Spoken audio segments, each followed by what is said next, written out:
Thanks very much. So I'm going to start off by describing what's about to happen. So I'm going to play some recordings to you, and that is what I hear when I'm on the start line of the race for the Paralympics. So this is the first recording. 10 minutes. And that's the umpire telling me, my crewmates, and all the other crews around me that there is 10 minutes to go, 10 minutes until the start of the most important race of my career. And I'm sat on the start line. It's a beautiful day. There's a little bit of wind. I'm setting the scene for you here. The sun is shining. I'm in Rio, Ipanema, party city, and Christ the Redeemer's looking down on me. And you'd think this is going to be this incredible, life-changing moment that I'm going to just soak up and just embrace it and just fill me up with warmth and happiness. But I'm not, because I'm so nervous that I cannot enjoy 1 second of it. There's 10 minutes to go, and I have 100 thoughts running through my head. I'm thinking, firstly, this next race is going to really, really hurt. I'm thinking, am I ready? Have I done enough training? Are my crew ready? What if I do something wrong? What if something, one of my crewmates does something wrong? What if we don't get our goal, which is to win at the Paralympics? And it almost makes me not be able to enjoy the moment. And the clock seems to be ticking and ticking and ticking faster and faster and faster. And it's sad that I can't enjoy that time. It's a concept that the clock seeming to go very fast seems to be a concept that I only really started to pick up when I started rowing, which was about 6 years ago. I started rowing after I was in the military, and unfortunately I was medically discharged because of my disability, which is a condition called psoriatic arthritis, has caused my right hand and wrist to be fused completely, in case any of you are wondering why I'm a Paralympian. Elephant in the room.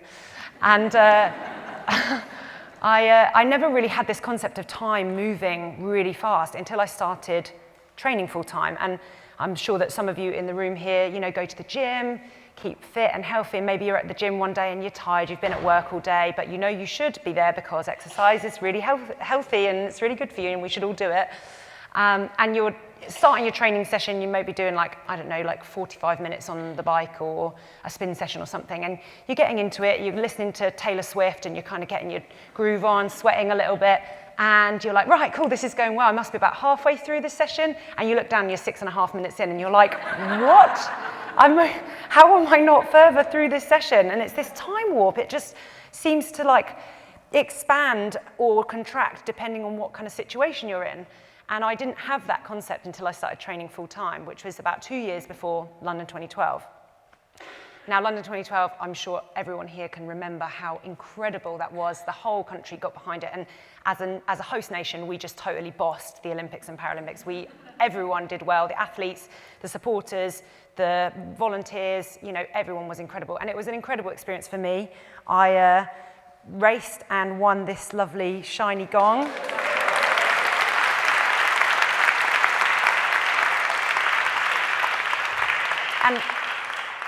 And London was such an incredible experience for me that it made me absolutely 100% certain, I wanted to do it again. Rio is 4 years on in the future, and I wanted that experience again. And why wouldn't I? Rio is the party city.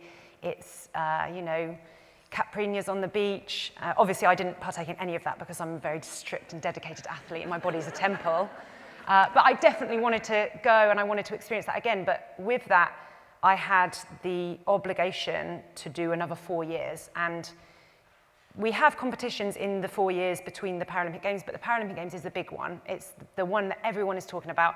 I had Rio spoken to me almost every single day before London even happened. Rio is always at the back, and it's exactly the same leading into Rio. Everyone was talking about Tokyo. You always are thinking ahead.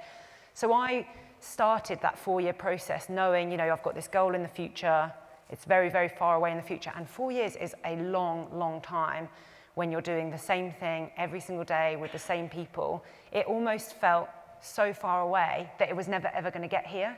So I was there training every day going, the days seemed to just stretch longer and longer and longer, and you could train for weeks and weeks and weeks and months and feel like it was a drop in the ocean of the time that you had to serve, like your sentence between London and Rio. And I remember feeling, going into the 2-year mark, halfway, it's going to start picking up again. It's going to be a bit of a buzz, and I'm going to I'm going to feel really excited. And it didn't. I just was there going, as if I'm only halfway. It was like that training session. It's like the longest ever training session. It's 4 years. And I was 2 years in thinking, have I really got 2 more years left until Rio, until the big one? And those 2 years were really challenging, like having that goal so far in this distance that it's so hard to even see it and to see what you're training for each day. And I did struggle, and getting through to the 1 year to go mark, again, you're thinking that, you know, things are going to really start to ramp up, and it didn't. And I was there going, you know, when is it going to feel like Rio's just around the corner? So you're training. I got 6 months to go, 5 months to go. And then all of a sudden, just after 3 months to go, I went from, God, I'd wish Rio would hurry up already, to, oh my God, we're not ready. And the flip was overnight, and it was such a strange experience to go from feeling like you had this eternity to prepare for the biggest moment of your life to dreading every single tick of the clock. The next recording you're going to hear is 5 minutes. And that's exactly it. It's silent, and that's what you're hearing is just this scary sounding bloke screaming at you. You've got 5 minutes until you're going to be in agony, and it is quite scary. And at this point before the race in Rio, my heart is starting to beat really fast. My mouth is dry, and I'm really starting to get nervous, and I'm almost there going, you know what, let's just take a pause, everyone take a time out, let's just come back to this in like 2 weeks, everyone good? Like, I'm kind of wanting to bargain with the people next to me. But obviously my fate is sealed. Like, I'm racing this race. I've got 3 other people in the boat with me that if I turned around to them and said, guys, you know what, I'm not really feeling it, they wouldn't be best pleased. And the reason is because we train so much. I trained for 4 years, and an average day for an athlete, for a Paralympic rower like me, is I wake up, I do 100 minutes of rowing on the water, just long, boring, steady state. I come in, I have this great thing called second breakfast, which is just an excuse for athletes to be pigs, basically. And then maybe do a 2-hour weight session in the gym, come in again, and if we're doing 3 sessions that day, it'll be an hour on the rowing machine, which is an awful machine. I don't recommend anyone use it because it's awful. It's a torture device. And so we average about 4 hours of training a day, and I train 6 days a week, 49 weeks a year. So because I'm a bit of a geek as well, Simone, shout out, I'm a massive geek. So that works out as 1,176 hours of training a year. Sounds like a lot. And over 4 years, that's 4,707 hours of training across 4 full years. So that's how much training I had done in the lead-in to Rio. And the training isn't just training and going to the gym and stuff like that, and then you go and you have a job and you have a normal life and you like see your friends. You train and then you go home and you think about training. So I spent 4,707 hours of the last 4 years training and 30,240 hours of the last 4 years thinking about training. And that means going to bed on time, not drinking, eating the right food, saying no to invitations to everything. And the sacrifice you have to make to do this job is massive. We're about to get another recording. 2 minutes. Now my heart is really pounding.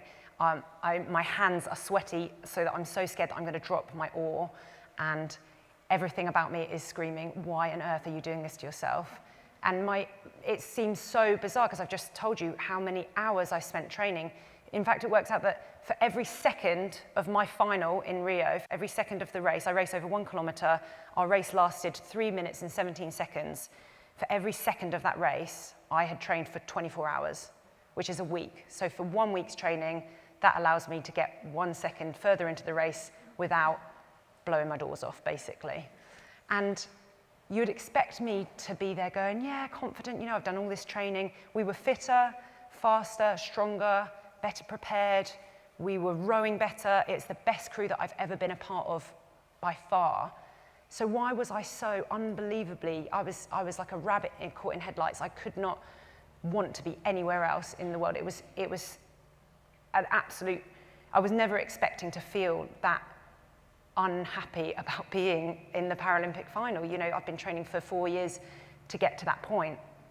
And right before the starter sets the buzzer off to say we can go, they do a roll call, and it's almost like sentencing, I think. You know, you're basically got a judge and jury in front of you going, you're about to do something and it's not going to be very nice, and this is what you hear. South Africa, Germany, United States, Great Britain, Canada, China. Attention, Red light.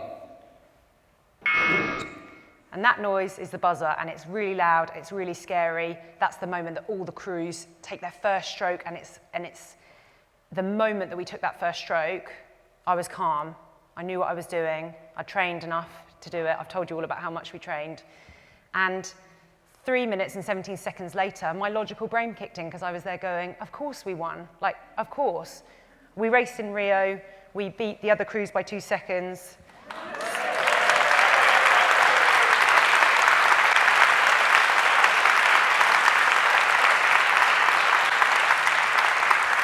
And my logical brain kicked in, and I almost couldn't really enjoy it then because I was like, yeah, we won, of course. Like I was happy but not elated. I was emotional, not crying. It was just like, okay, cool. So that's done now. So now we'll go to the beach and have the caipirinhas.